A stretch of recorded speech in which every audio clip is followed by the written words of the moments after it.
What's up, world? Hey, it's me, Lamar Moore for Lamar Media Versatility. And guess what? We ready for 2023, y'all. We ready to be booked for your event, to document, bring those memories to life, and make them everlasting. And guess what else you're ready for? To bring you the experience with our booths, the experience with the fun times, and the energy, that positive energy, that energy that just keeps going and going. So remember, book ups for 2023. We're here to document and provide an experience for your events. Peace. I'm Dr. Bobby G. McAllister, and I'm excited about signing my first signature book, Beyond 66 Moving Forward. My book will be released on June 3rd, 2023, 11 a.m. to 2 p.m. at our Gifted Hand bookstore on Henderson Drive, Jacksonville, North Carolina. Where do we go from here is the question. I hear the sound of freedom. I hear the sound of victory. It's an apostolic move. It's a sound of oneness, and the manifestation is that all people must have fire in their belly. We are a united nation by God's vision if we can believe it. Freedom cannot be contained because it's a state of being. I released this book saying, let freedom ring beyond 2023. I was on a mountaintop in South Vietnam when Martin was assassinated. I later asked the Lord, why was I in Vietnam? His reply was, I have preserved you. You have preserved me. He said, we must do it again. Do what? He said what Martin Luther and the Civil Rights Movement did was a practical application of what the church must do. This has been a joyful journey, and to God be the glory. So I released this book saying, let freedom ring beyond 2023.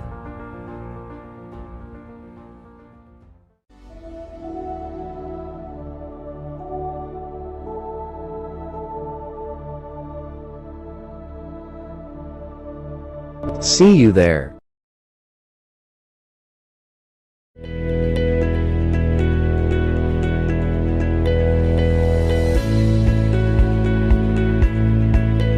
The views and opinions expressed by the hosts and guests of Colorful Voices of Sisterhood are their own and do not represent Lamar Media Versatility, that of any broadcast networks utilized, its advertisers, or sponsors. All content is subject to copyright and may not be reproduced in any form without prior written consent by Lamar Media Versatility. The views and opinions expressed by the hosts and guests of Colorful Voices of Sisterhood are for general public information and entertainment purposes only.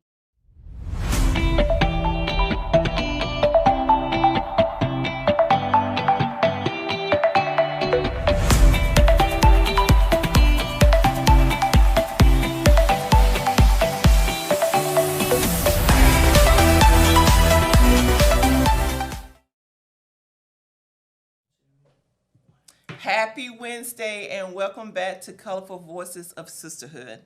We are very excited today. We have Shannon Jordan, which is a Community Engagement Coordinator for Lower Cape Fear Hospice. We're so super excited to bring her today because a lot of times we hear the word hospice and we really get like a fear factor in us. So she's going to bring that myth about hospice today. So if you guys got any questions, put it in the chat. We'll talk about it, but we're super excited to bring Shannon. So Shannon, I'll let you talk a little bit about your experience in hospice. Okay. So I've been with Lower Cape Fear Life Care for a little over a year. My background was in memory care and nursing home, and I joined Life Care because they provided a service for my mother-in-law with dementia. So it was eye-opening, and I had worked with them with hospice before, and so I feel very proud to work for this organization. We are a nonprofit organization, and we have been around for over 40 years. We were formerly Lower Cape Fear Hospice, but we changed our name to Life Care because we do have so many other programs besides hospice. What I have found out about hospice itself, and I even found out through myself, when you hear, you know, my uncle, my grandmother, my brother, they're on hospice, that, you know, oh, I'm sorry. Yes. But actually what hospice is it provides service way in advance. If you decide to choose to go with hospice, it does not have to be the last week of life. But unfortunately, 90% of patients do not sign up for hospice until the very end. Mm-hmm. If someone would sign up sooner, it provides a physician, it provides a nurse practitioner, an RN, it provides CNAs to come in the home to help do bathing and cleaning and light housekeeping. And it provides a support network for someone with a terminal illness. And we have found that those that sign up, prior to the last week of life, when they find out about a terminal illness, can actually extend their life for 2 months. Yes. And it works not just with terminal illness, because I know, I've had family members that had hospice come in just to help them to come in. I deal with hospice now, and this is why it's so dear to me, because my mother does have dementia. And I met Shannon at one of the Rotary meetings, and when she was talking about the different services that's offered, I thought this would be ideal to come on the show to talk about what hospice actually offers. So if you don't mind, can you talk about some of the care that hospice offers? So the one thing that, I just mentioned was the hospice care, and that is when someone has a diagnosis with 6 months or left to live. Now, can they live a year? Absolutely. Mm-hmm. We're not God, right? Right, or longer. But it is when they have a diagnosis. And so we have nurses that go out and work with that patient to make sure they're eligible and that they follow the Medicare guidelines. Hospice is covered by Medicare, Medicaid, and private insurances. So this is something that you have paid into and deserve to get. Mm-hmm.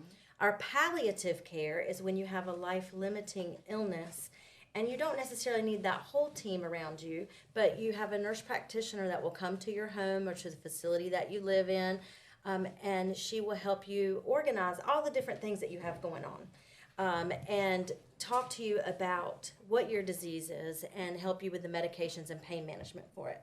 For example, I have a girlfriend that has breast cancer right now, and she's actually done really well. She's had a double mastectomy, and she's on palliative care. Now, when this cancer is gone, and we hope it will be, she will not be on palliative anymore. Mm-hmm. So anyone with a diagnosis of cancer would be eligible for, say, something like palliative. But others examples would be COPD. Mm-hmm. That can come, it can be harder at times and then ease up at times. So some people end up on palliative and go off of palliative, and they can go on it as needed. We also provide a respite care. That is when one of our patients, and as you know, as being a caregiver, need a break. Mm-hmm. And so someone that is one of our patients, they can come into one of our 3 care centers, and the family can go to a baby shower, go to a wedding, travel, and so that they can come in there, and every 3 months they can stay for 5 nights, the patient, so that we can take care of them. So they actually can stay, the respite care can actually come into their home. They come to one of our care centers. Care center. Yeah, we take care of them in our care center. Yep. Okay. Yeah. Our care centers are also used, a lot of people think it's just for last end of life, and mostly it is. But the care center can also be used for if someone's medications are completely not working for them.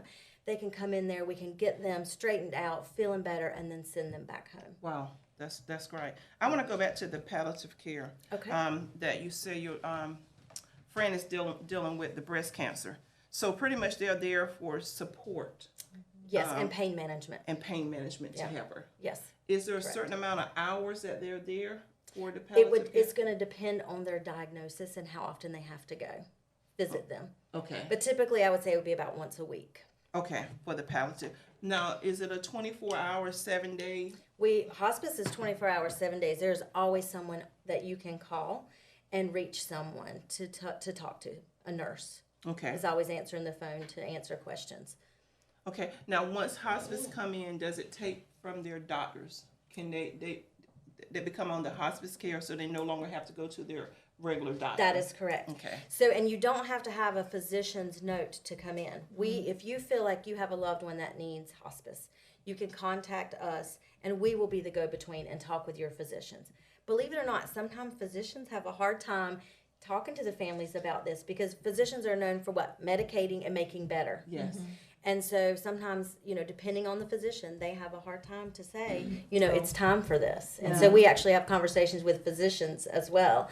But we will be the go-in-between. And then at that point, we are the physician, your primary care physician. We still communicate with them and tell them what's going on with your life, but we are the one now that, provides the medication.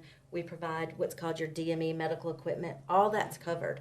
So we pay for your medication, we pay for your, hospital bed, your nurse that's going to come in, and depending on where you are in your disease process, how often that RN comes in.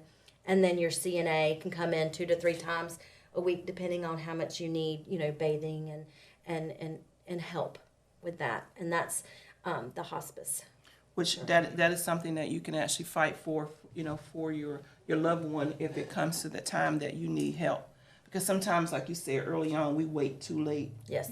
And when we bring them in, they are a week or 2. And then a lot of times that's where the myth come in that once they got on hospice, they dying. That is the number one thing the families say, I wish I would have done this sooner. I wish I would have done this sooner. Yes. Why you think they don't want to do sooner? They don't know. Right. And They that's don't what's know. happening. They is think the it's education.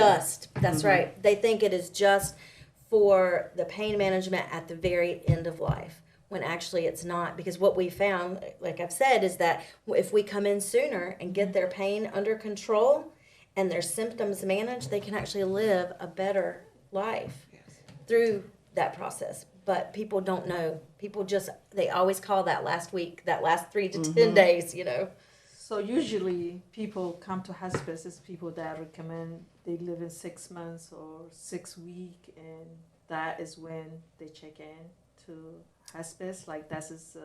A lot of times we get referrals from the hospital. This person is passing, and they call us and we talk with the families, and they're ready to go home. So we can do hospice in their home. We can do hospice in the hospital. We can do hospice in a facility. So facility, I hate that word, but facility meaning nursing home, assisted living. And we can do hospice in our care center. And so the care center is typically the very end of life. Yeah. But we usually don't hear about it until the very, very end. Of someone's, because they are afraid that if they call us, that they're going to die sooner. Yeah. When they could live longer. Yeah. Like my mother been on hospice. I have hospice care come in, and also in addition to an aide coming in. And it took me to find out what sources was out there, because like she said, it wasn't really told to me at the doctor. When my mother started dealing with dementia, I had to go different places because the doctor automatically thought she was just aging. This is normal. I'm like, no, this is not normal. Because when you spend time with your parents, you know what's normal and what's not normal. So I wound up taking her down to Morris in Wilmington to get the diagnosis of what's going on. So as years passed by, mentally, physically, me as a caretaker and my family was worn out before anybody even told me about hospice care. Because again, that's what you hear, she's dying. And I've been getting hospice care help for over a year now. Over a year. June will be a year. Yeah, June will be a year that hospice have came in to help me a few days to come in. And they even furnished the supplies because I had to pay for the supplies out of pocket. Right. And it's expensive out of pocket. But when hospice come in, they provided the supplies for me as well with my mother. Yeah. So there's a lot of benefits to getting the help. Even if you just want to sit down and talk to Shannon or somebody with hospice, what was offered? Right. What's out there as far as the caretaker or, for their loved ones? So with the dementia, with the memory partners, so we created, because we were getting so many calls of my loved one has dementia, but they're not really actively passing. They don't have a 6-month diagnosis. We kept getting calls of families because there's not a lot of support for those with dementia. And so that's where we created our Memory Partners program. And our Memory Partners program provides support for the caregiver of someone with dementia.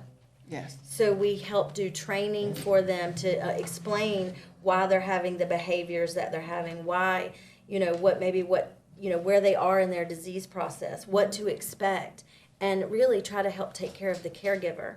And then we have sessions that we have 2 different types. We have one caregiver support that is we have Masters of Social Work and RNs trained specifically in dementia, and they help the caregiver. So they do support for them, they do counseling for them, and then we have peer-to-peer so that you as a caregiver can talk to other caregivers about what you're going through. And so then we have days that we hold where we have the person that has dementia comes in along with the caregiver, and we take the person with dementia and we do activities with them so that they're not aware of the conversations that we're having, and we have one-on-one support so that the caregivers can all meet each other and have support days. Yeah. So what is the difference between hospice care and grieving? So hospice care is actual medical care where you get your physician, you get your nurse, your CNA. Grief is what you go through. Grief is when someone is passing or has a disease and you're grieving while they're alive. Grief is something you go through, and grief care is provided by a counselor, and we will provide grief care to anybody in the community, not just someone who's been a patient of ours. If someone has been a patient of ours, we follow them for 13 months. Okay. And the reason most do 12, we do 13 because we want to hit that year mark. Okay. Yes. Because that is a very hard time. That's right. Oh, wow. After the event happened. And I was sharing early on that that's the process that I go through now because my mother is leaving, the grieving. Okay, and then afterwards, there's a grief. Then there's, my coaching is called the journey to the end, to the beginning. Because things, I need to know that eventually there will be a process that she will die, but we all can die. She's outlived a lot. But at least I know to have everything already in place. Because I was able to get a lot of stuff while she was still in her right mind. I know her wishes and stuff. But we don't want to talk about that. But I tell people all the time, dying is actually a natural part of living, that you have to talk about this right here because it falls back on the next generation. But I like how you guys followed for at least 13 months. Because a lot of times people are there when when the loved ones of someone die, everybody rushes in to be there. But where are you at 3 months 2 afterwards? weeks even. Yes. There's no phone calls. There's nothing. But everybody's there to tell you what to do in the middle of the process.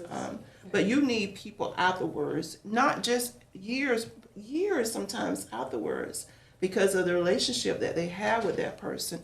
And the conversation is the biggest thing to have when somebody dies, as far as grief. I hear that when I'm at presentations all the time. I have people come up to me, I'm still upset 6 years, not 6 months, 6 years later. My husband died 6 years ago. Why am I still crying? And tears. And I'm like, you need to get some grief support, and I'm like, just call. It's free. Just call us. People plan for baby showers, right? They plan for weddings. But we do this disservice. We don't, because we are so scared of end of life. But you know what? One out of every one of us is going to die. But we don't want to talk about it, and because we people think that if you talk about it, it brings it closer, right?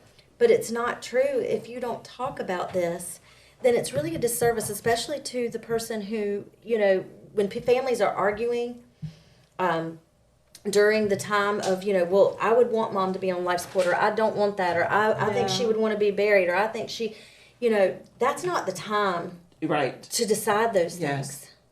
I got a question. I'm going to, it says, how do we advocate for more funding for the hospice sector to expand to different ages, races? How do we advocate for them?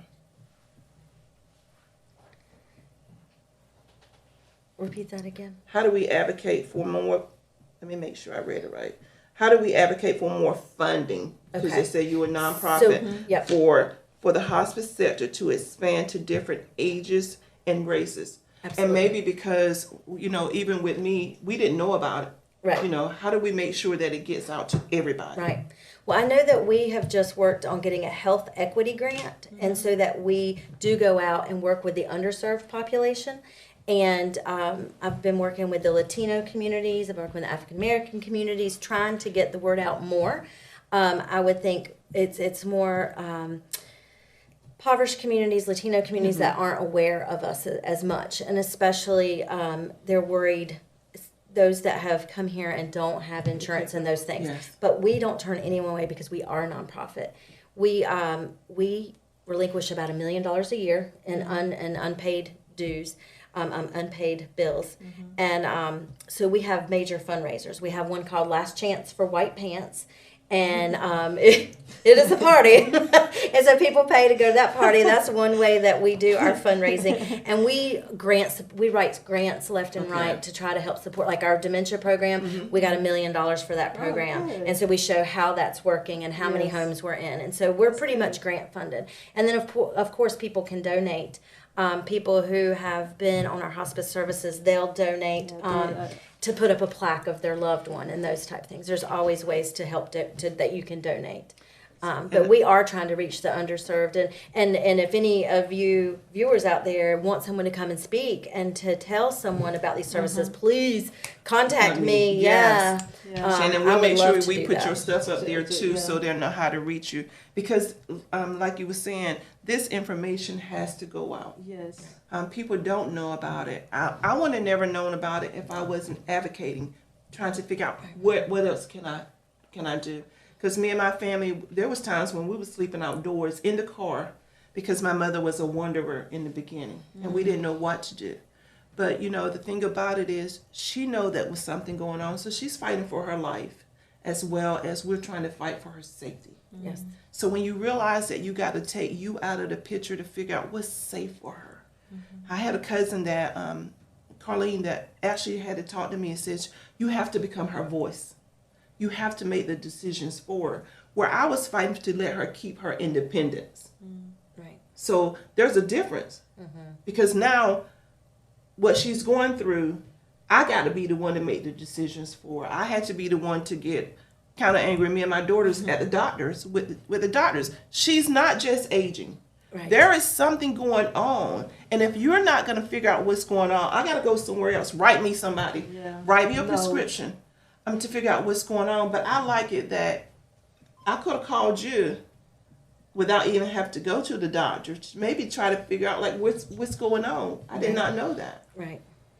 Yeah. So it's waiting list since you guys nonprofit. You know, if you go to the doctor, some people afraid to go to the doctor because of the insurance if they don't have insurance. Since you guys nonprofit organization, so they are waiting list for this. No. Oh. No, there's no waiting list. Okay. No. There's no limitation like how many room you guys have enough room for. Well, the care centers are center. typically when someone's actively passing. The families typically would like for them to stay at home up to that point. They want their loved one with them, and the loved one wants, you know, their opinion matters. And so if that loved one's wanting to stay home, you want them to stay there. The care centers are typically when it is the last 3 to 5 days. And but you don't want to die at home. And you typically, a lot of times it's because, especially if it's someone elderly, the wife or the husband may not be able to do that care, that 24/7 hour care that we provide. Because we have a doctor there, 24/7 nurses there, CNAs there.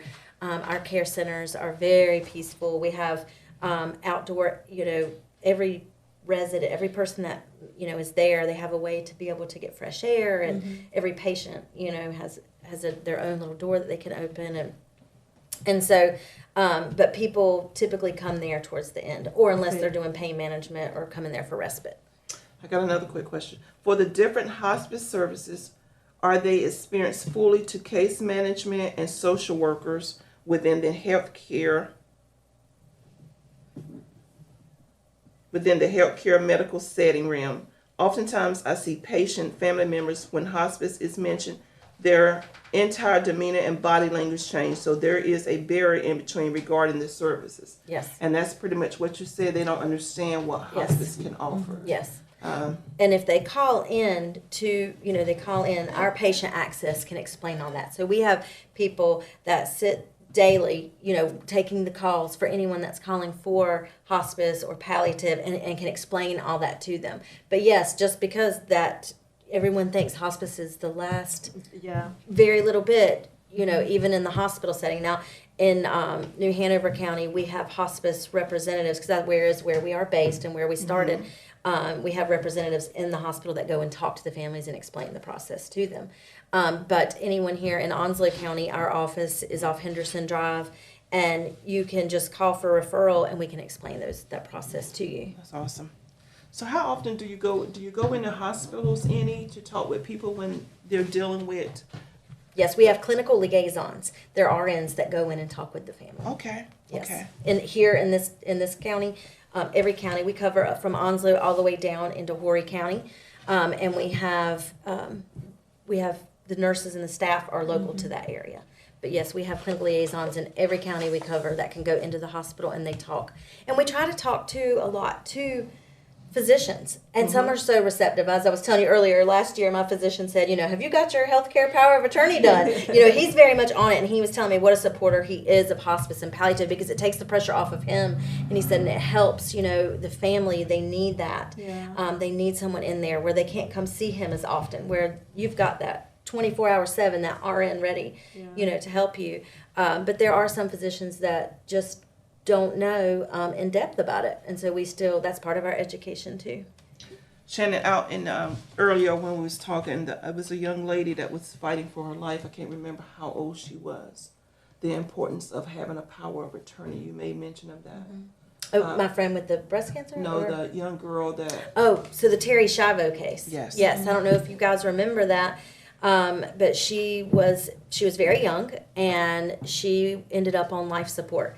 And so it was a huge ordeal all over the news. So her husband said, I know her, she would never want to live like this. And half of America were like, yeah, let her go. And then her parents said, she's young. Miracles happen every day. If we take her off life support, we never have a chance. And half of America said, yeah. So she stayed on life support for many years while the battle, and it went to a court case, and eventually she was taken off life support. But you had people on the outside of the hospital that were, fighting for her to live, and then others that were like, no. And so it is so important, regardless of your age, people want to wait until, they're older to make these decisions, when you can make them now. You can decide now, do I want a feeding tube? Do I want to be on life support? Who do I want to make a decision for me? If I should be nonverbal and have to live, in a hospital, is this how I want to live? And it's things to think about, and no one wants to think about them. But if you get it and get it over with, then you won't have to worry about your family doing it. You're giving them a gift. Right. Taking the burden off of them. Yeah, this I think is the hardest thing you can imagine to do.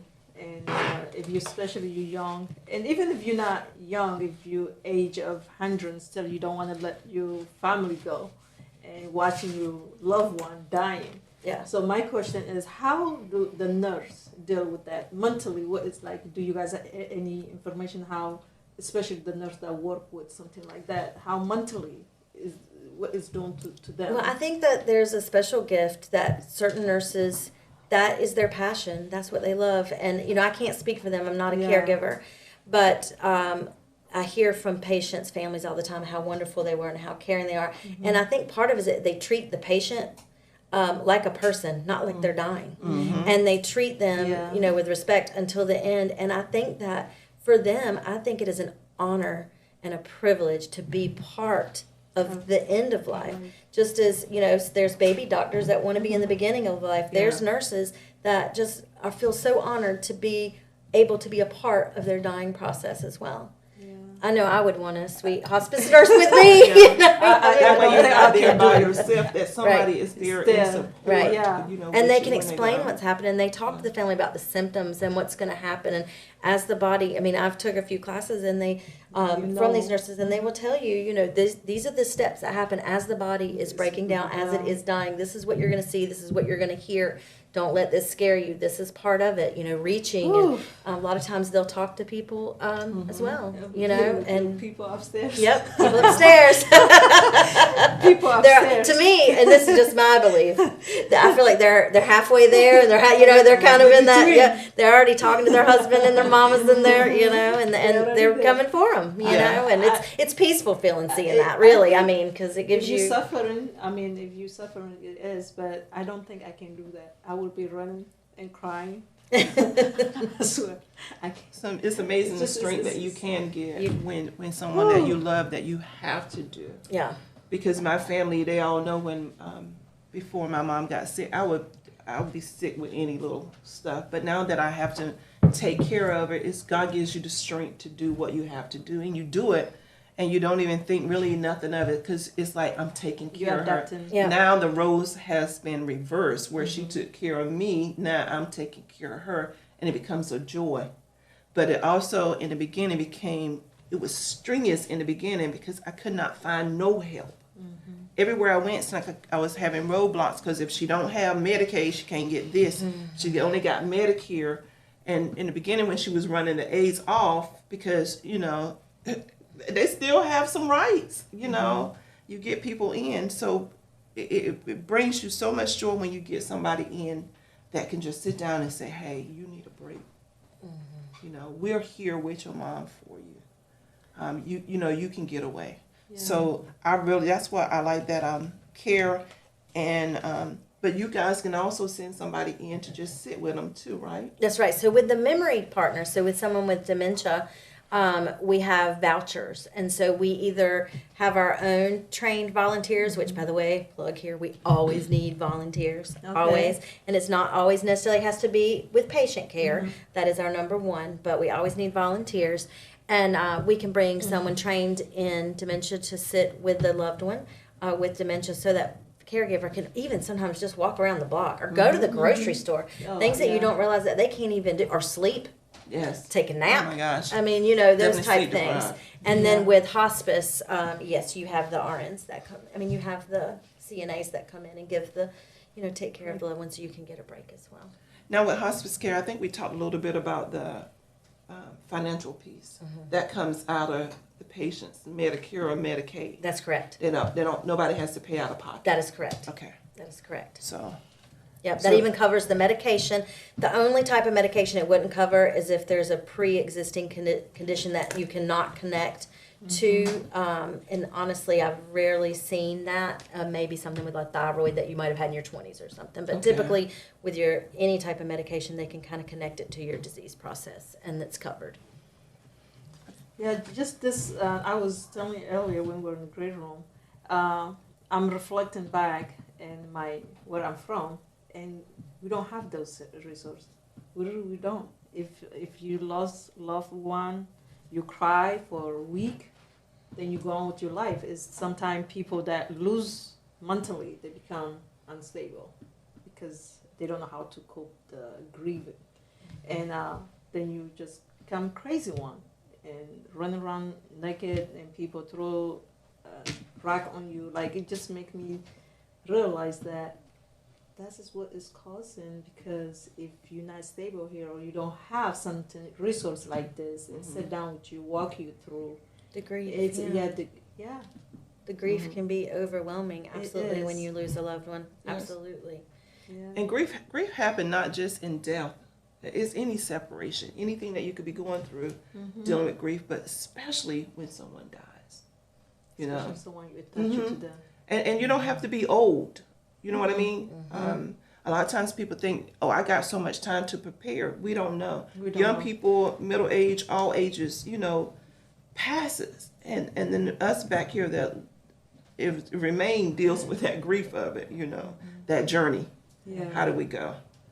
So do you guys help the family in the beginning to actually prepare if they had to do burial for, planning the funeral? Let me put it that way.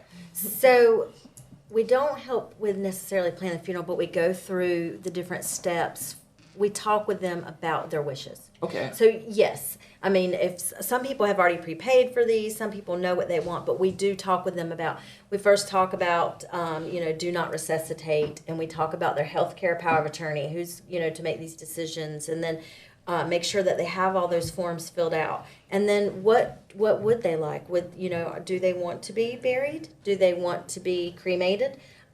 We do talk with them about what their Okay. wishes are, so that we do know what the next step's going to be. Right. But we hope, people will have kind of worked this out before they come, but it doesn't necessarily always happen. And that's Right. where every family member, what your brother wants for your mom and what you want for your mom and what your dad wants for your mom are three different things.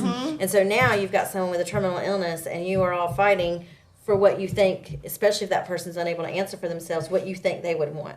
When the only person that could really answer for themselves was them. Members. Yeah. Things you don't think about. So, like, for instance, I have two girlfriends and they're sisters, and they're really close with them, and they live in Florida. And they lost their dad on New Year's Eve this year. And he kept saying his information was in the cloud. It's in the cloud, girls. It's in the cloud. Never showed him where it was. So things that you don't think about is, where are these passwords? Where's the passwords for the Duke power bill? Because that power bill keeps coming. Yeah. Where's Nothing the password? Yes, nothing stops. And so where are these passwords? Things that you're like, and Facebook, what's that password so I can stop that? Right. What would you want music? Would you want a priest or preacher? Are you religious? Would you not want that? Would you want flowers? Would you not? So we have a little book called Begin the Conversation. And so I go out and I present this little book. It says, it's called Time to Face the Elephant in the Room.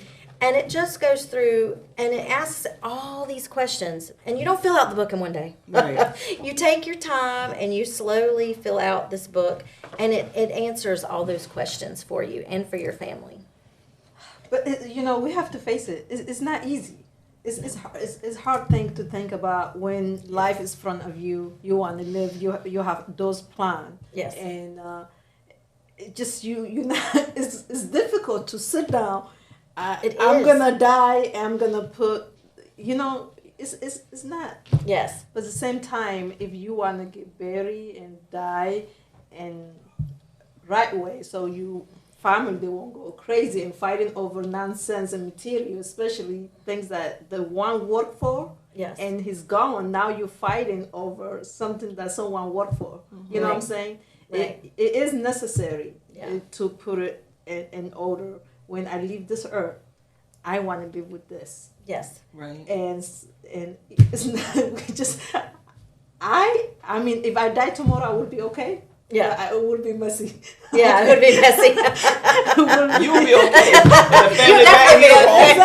If I die, I will be well. What about that casket and say, you didn't get your stuff together? I would say, just send me back to Africa. Just take me back to my country so I can so be we got to good. make sure we got the funds to send you back to Africa. And you guys going to do that. I'm like, Fatia, we ain't got time to be doing no fish fry for you. We got to send you back to Africa. But one thing I would really like to. So now I'm thinking. I'm trying to put things together. I would like to be buried in my country. Yeah, and that's important to you. Yes. I really so do. You should. I would really like to be buried in my home. Yeah, and but it's gonna take me time to put. If I'm not going tomorrow, I still start. We got this noted. We're gonna begin the conversation. We're gonna. We're gonna begin the conversation. Yes, good. So we have to, it just is necessary. we're here to live. And it's not fill out the book in one night. Right. Okay? Trust me, I'm going to read it before I start filming. Just one page. Because when I first started there, I got the book. I was going through, and I was like, whoa, I don't know these answers. Exactly. And some of them you may not know.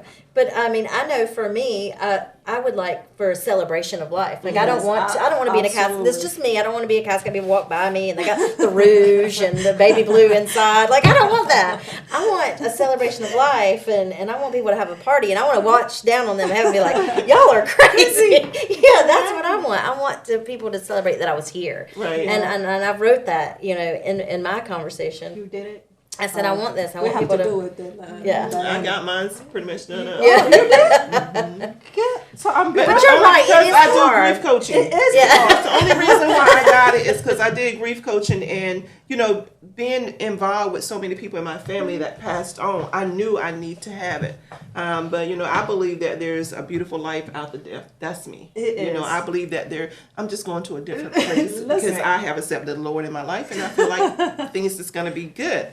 But while I'm here, I did not want to have a burden on my family if something happened to me. Mm-hmm. So I made sure I have insurance. So in my grief coaching, we talk about insurance. You need to have life insurance. Yeah. It's so important to me to have life insurance.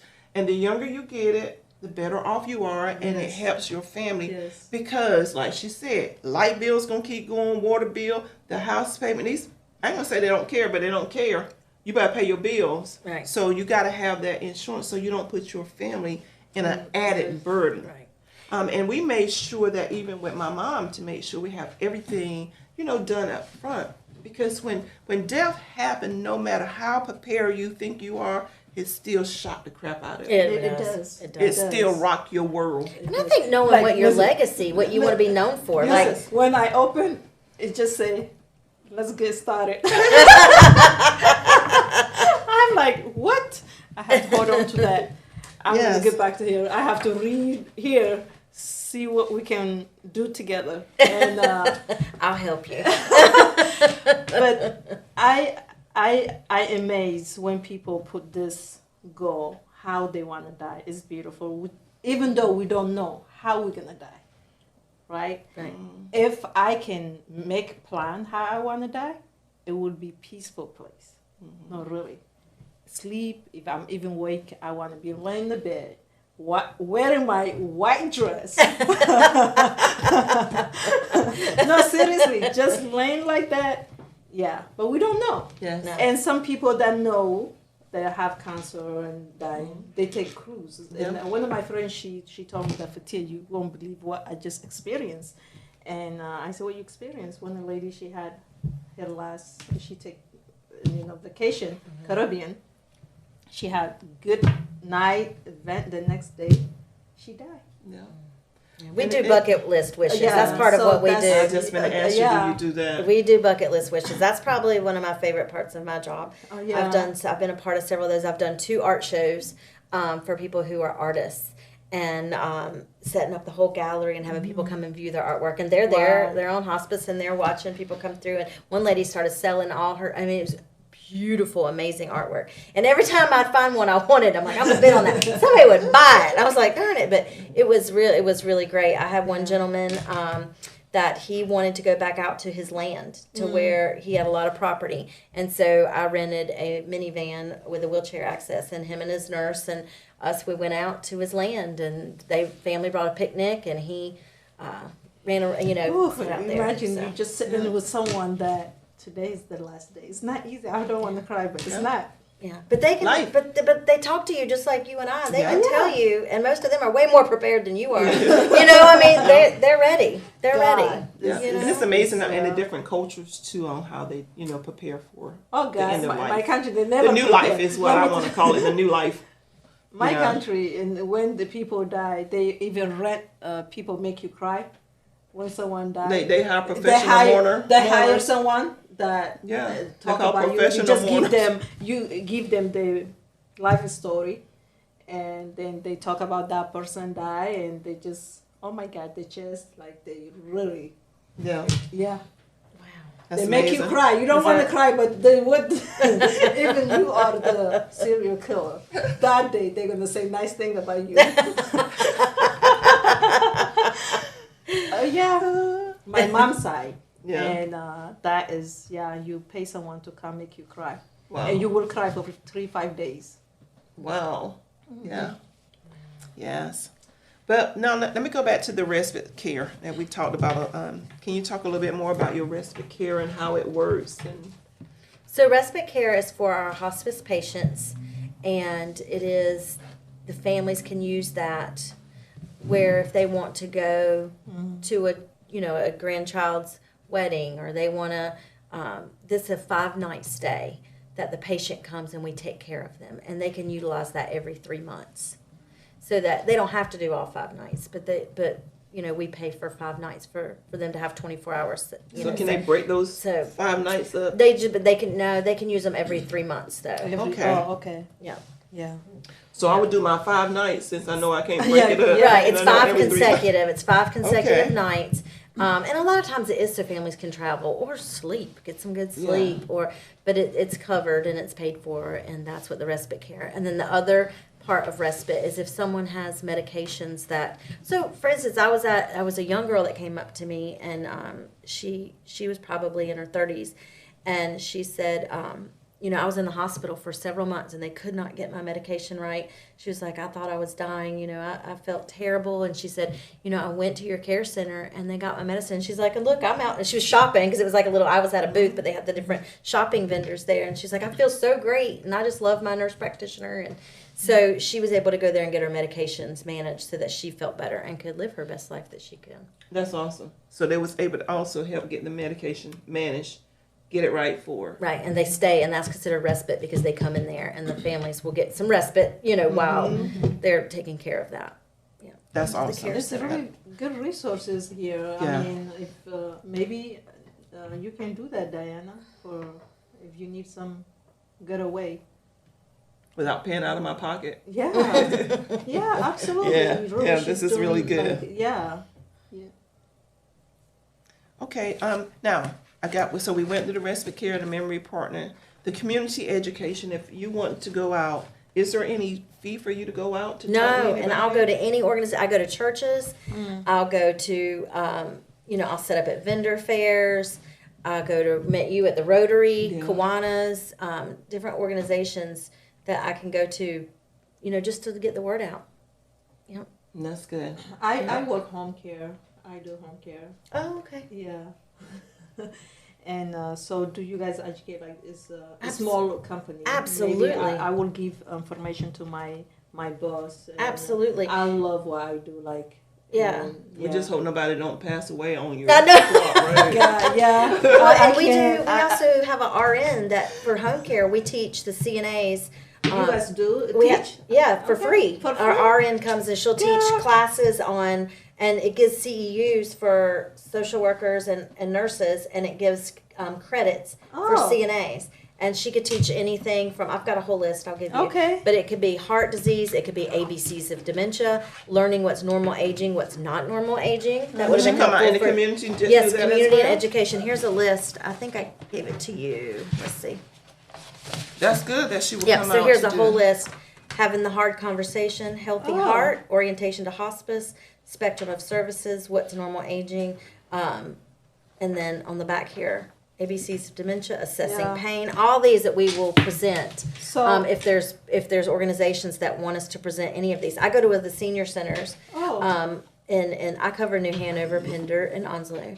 And I go to the different senior centers and try to do some of these here, and letting them know. Now, do you partner up with any other hospice group, or you guys just separate? We are separate. We are separate. Okay. We are not. We are our own nonprofit. Like I said, we started over 40 years ago, and so yes, because I think we are the only nonprofit. I know we are in New Hanover and Pender. I believe in Onslow County as well. That's awesome. Yeah, But I I'm also glad like that the mentioned nurses Yeah, will I've come been out doing and like teach. 9 months. Yes, so You it's a know? Yeah. it's an RN that comes and teaches these classes, so she can Okay. answer any questions and they also give credit hours. She's able to give credit hours to Okay, staff. I would like So to. I would like absolutely, we want to attend get in those every classes. home care we can get Yeah. in. My I mean, daughter does, my oldest daughter, which is RN, she actually does health classes for our church once a year. So I'm going to make sure I give her that information to come out because that's awesome. Yeah. Even the ABCs of dementia, things to look for, Yes. because I understand that a UTI in an older person is dangerous. Yes. Well, a UTI and older person, that's typically one of the first things when you've worked in a nursing home. If someone is not acting right, they are combative, or they are not themselves, is to look for a UTI because it's not like when you're younger, it affects everything. It affects the mental as well Yes. as the physical. Yeah. Yeah. I am passionate for taking care of elder. I've been like that my whole life, and now working with them is just like I'm so grateful to be part of it, to take care of them. Yeah. Yeah. That's history to me. When I look at seniors, I Yeah. feel like I'm looking at history, Yes. teaching me the different history and stuff. Yes. But it's amazing all the service that you guys actually offer with no fee. Yes. With no fee to be able to come That's out. awesome. Really. So all the different organizations that have these health fairs and stuff, look into Lower Cape Fear Life Care. Contact Shannon Jordan and make sure you get this information because that's amazing that she comes out to present that. And I think that if I knew all this early on, I probably would have. It's sad that people don't know and they don't really know where to find it or even, and that's why we're trying to get out there and educate as much as we can. I had our dementia specialist, she's also an RN, come to the Onslow Sheriff's Office and teach about when you come on the scene of someone with dementia and why they may act they act.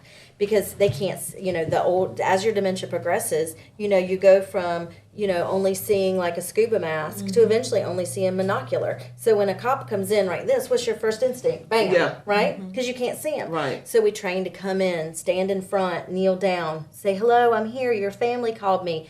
I'm such and such, reach out your hand.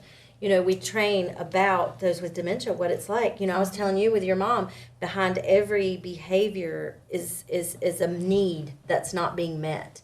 They're behaving because they may be wet, they may need changing, they may be hungry, they may be frustrated that they can't tell you what they're trying to say. But there's a reason that they're not just mean. This is a disease that, you have heart disease, you have kidney disease. It is a brain disease. It is just like any other disease, and they deserve the respect and the treatment just like anything else. There are over 100 different types of dementia, and people don't even realize it. And we're seeing it more and more, and so I think being trained in that is so important, or at least coming from an understanding. Yes. There's There's not really even doctors around here that treat dementia patients or know what to do or know what to look for. That's my experience. Right. And that's why we started the program, because they were sending them to us. Wow. And so we started that. And we're going to be expanding this dementia program even more. Like you say, we need understanding when you work with area like this and people that get a certain age and change the personality. I dealt with, like, she just looked at me like, I'm like, okay, we good. No, I don't take it personal. Like, then she goes back, oh, sweetheart, forgive me. I'm like, I'm not taking personal, because one, you have to look back where she was before. Now someone has to take care of her, And some people, they don't like that. They don't like the feelings that someone take care of them, changing them. If you don't have that understanding, then you will take it offended. And I'm like, no, she's sometimes like, really, she's me. I just stand there till she like, okay, I'm not going nowhere. I'm here to take care of you. Yeah. Well, the world is rocking. They can't figure out what's going on either. Right. Yeah. So that anybody become defensive when you can't figure out like what is happening. Whether it become medication, different little things that they look for in it. But to even be able as a caretaker to understand all this services is out here for you. Because the frustrating thing for me was she needs help, but I can't find help. Right. Everywhere I went, because she just had, like Medicare, if you got anything, you work all your life, and when it comes to the time for you to get help, there's no help for you. Or it's so expensive that you really can't afford anything. Yes. But at least if I would have known this early on, at least I would have had a starting point. So that's the reason why I'm like, she's got to come in so she can share with people, because I always feel like I'm not the only one going through anything. No. Right. Everybody, there's somebody else going through the same thing. We also have a veterans program too. Yeah, because I see here. Those gentlemen that came back, we're seeing people now that were, before it was World War II, but now we're seeing people from Vietnam. And as you know, they weren't treated very respectfully when they came back. And so now we're really trying to let them know how much we honor them and for defending our country. And so we do special things for the veterans, and just knowing that the traumas that they may have went through too. So we have those that are trained specifically to work with veterans. We have vet-to-vet pinnings, so we have other veterans do pinnings, once they are on hospice. And then we definitely make sure that everyone knows that they were an honored veteran, if they are at the care center. Yeah. And so, and we do different things. We have, there's a lot of other programs that go along with that, but that's just, kind of touching a little bit on that. Yeah, I see you have volunteer menu service. Yes. This is beautiful. I will reach out, and I would like to help. We would love to have you. Yeah. And volunteering, it doesn't have to be, just once every 3 months would be great for a few hours. It doesn't, some people don't want to sit with patients, but I can tell you, it's not what you would imagine. Some patients don't have any family, so just to have someone to talk to and say, we had one gentleman who, he signed up, and the gentleman, he was a grumpy man. And what turns out why he was grumpy is he was missing his Tuesdays coffee at Hardee's with this gentleman. So this volunteer started taking him, and he was happy he got to see his gentleman. Wow. You know, Yeah. But, you know, people think hospice is just in the hospital bed and actively passing, but that's not the case. We have people out and about, walking, driving, that are on hospice that would love to have someone to do things with them. That's awesome. A companion. You know, yes, that's awesome. Yes. Now, Yes. have y'all signed up with Volunteer Honors to Love? Yes. Okay, Yes, good, we're on there. good. And we and there's other ways that also, like setting up tents at festivals with me, trying to get the tent up, and being there to help talk to people and give out information. And we have different things like meals of love, you know, bringing meals by, and hairdressing. You know, if someone's good at hairdressing, I mean, you know, the person on hospice, they still want to look good or have their nails done. Yeah. If you want to come out and paint some fingernails. So you can bring food? So yes. You yes. can? Mm-hmm. I love to cook, so yeah. Yeah, I'll give That's you my awesome. address. Yeah, we can do that. That's great. I didn't realize you had somebody that can come out and do the hair and everything. Yeah. Yes, That- I mean we that need is volunteers awesome. for anything that you Oh, can you think have of. this Pet story care, soon. you know, who's going to walk the dog? Who's, you know, things that you don't think of. Yeah, there's a list here of just different things. Yeah, Yeah. I would like Especially that. pet care, because you know when that's their little friend. That's right. You know, so to have the pet care and stuff, this has been amazing.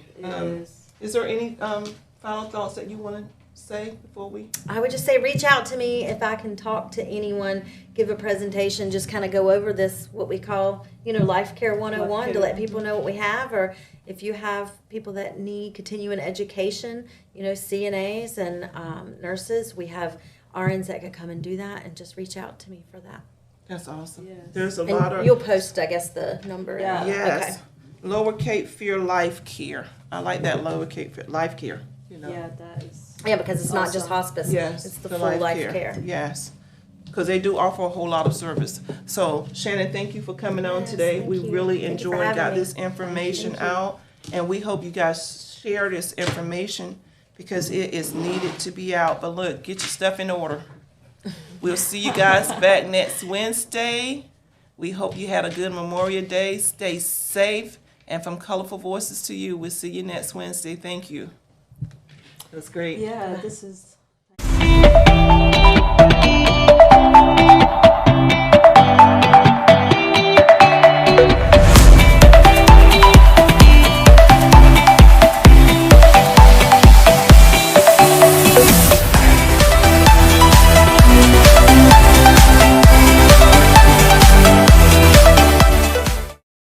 At L'Amour Media Versatility, we aim to provide comprehensive solutions to our clients. We have a team of experienced professionals who can help you with every aspect of your media needs. From documentation and marketing to promotion and more, we provide our clients with top-notch quality services. We understand that each client is unique and has specific needs. That's why our team works closely with you to understand your company and event goals and objectives. We are committed to providing the highest quality services in media and strive to exceed our clients' expectations. Our team is passionate about helping you reach your goals and making sure you get the best experience and results. If you're looking for a reliable business to help you with all your media needs, look no further than L'Amour Media Versatility. Contact us today to get started at 252-497-3817 or at www.lamour-photos.com.